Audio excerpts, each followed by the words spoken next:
On October 28, 2024, Utah Jazz forward Taylor Hendricks suffered one of the worst basketball injuries you've ever seen, a broken leg. As you could imagine, this injury cost him what was supposed to be a promising second year in the NBA. Fast forward to now, and fortunately, Taylor is healthy and back on the court this offseason. And on October 21st, the start of the next 2025-26 NBA season, it will be 357 days since his injury. While because of his injury, many have forgotten about him, Taylor is still a really exciting prospect. And this former top 10 pick isn't just returning to play, he's coming back to surprise the entire NBA. How's it going, my friend? I'm Alexander from Load Management Media, and let's talk about it. Taylor Hendricks is coming back in his third NBA season to surprise the league, even after 357 days injured. But his journey doesn't start here or at his broken leg either. Taylor has been building steam as a two-way, potential all-star level player before he got into the NBA. Going back to high school, Taylor was a pretty good player.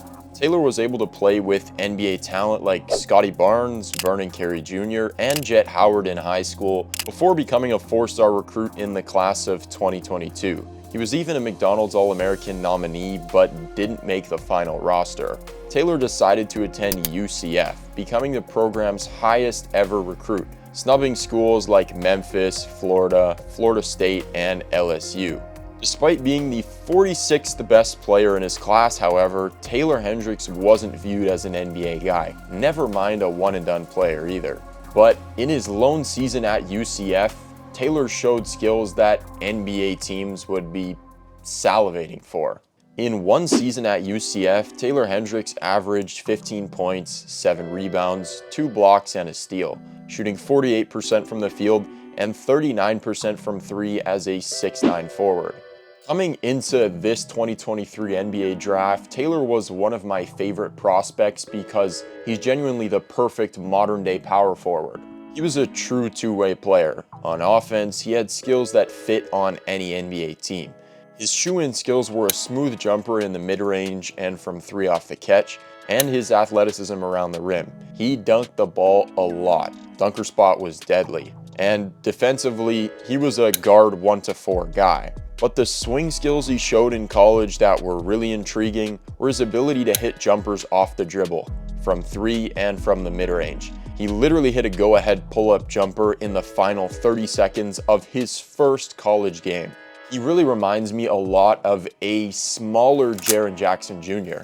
Skilled on both ends with elements of guard-like skills, but really great when they just simplify their game and don't do too much. Coming into the draft, there weren't many concerns. Yeah, he could have cleaned up his handle and shot creating a bit, and the questions of is he a 3 or a 4 were pretty legit, I think. But with his talent and skill, you figure that out later. So going into the 2023 NBA draft, Taylor Hendricks was a top 10 lock. What happened, as you know, he ended up falling to number 9 with the Utah Jazz, which at the time was looked at as an absolute steal.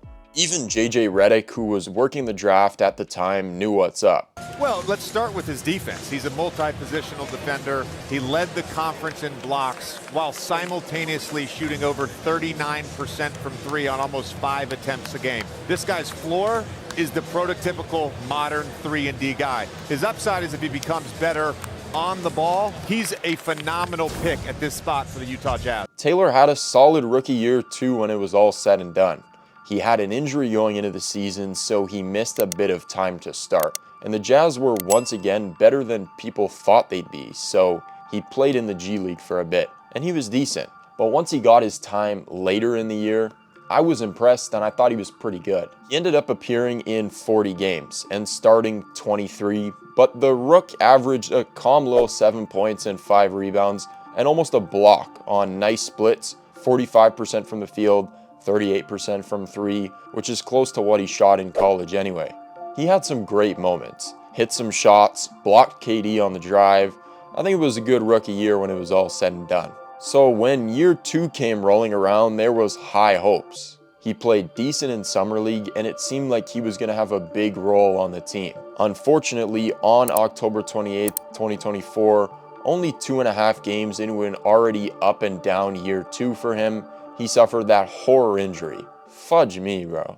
What was called a broken leg was later officially diagnosed as a fractured right fibula and dislocated ankle. A few days later though, he got surgery, and then that was the end of his second year. But there's still hope for his story. Taylor rehabbed slowly but surely throughout the season. He's been in the gym, getting his body right. He's up to 240 pounds after coming into the league at 210. He looks big as fudge. More of that power forward body for sure, and recently he's been back on the court, and it looks like fully back to all kind of basketball stuff. He's been looking pretty good, and everything's gone right from all the info that's been out there. If he's healthy like it seems like he is, the sky's the limit for my friend Taylor Hendricks. Even though he's barely played a year of official NBA basketball, he's got 2 years of experience under his belt, and he's not even 22 years old going into the season. That's still mad young. Everyone around the team, especially Will Hardy, says he's gotten more mature and comfortable with everything related to the NBA. And this is a huge positive sign, and it'll give him a lot of confidence going into year 3 despite the injury. And those two-way skills that made him go top 10, they're not gone either. He's still got all the tools to be that Jaren type of player. And that's a multi-time All-Star, by the way. But now he's got that added chip on his shoulder too. The Jazz could have a starting power forward spot for him potentially if they trade Kessler and Markkanen, which, especially with Kessler, there are rumors about for sure. Taylor Hendricks has been an absolute warrior through the difficult times he's had with this injury. But now, after recovering, I think you'll be surprised at the player he'll become in the NBA. Thank you for watching. I hope you enjoyed. Like, comment, and subscribe if you want to see more content on the most interesting young players in the NBA related world. And as always, stay rested. See you in the next one.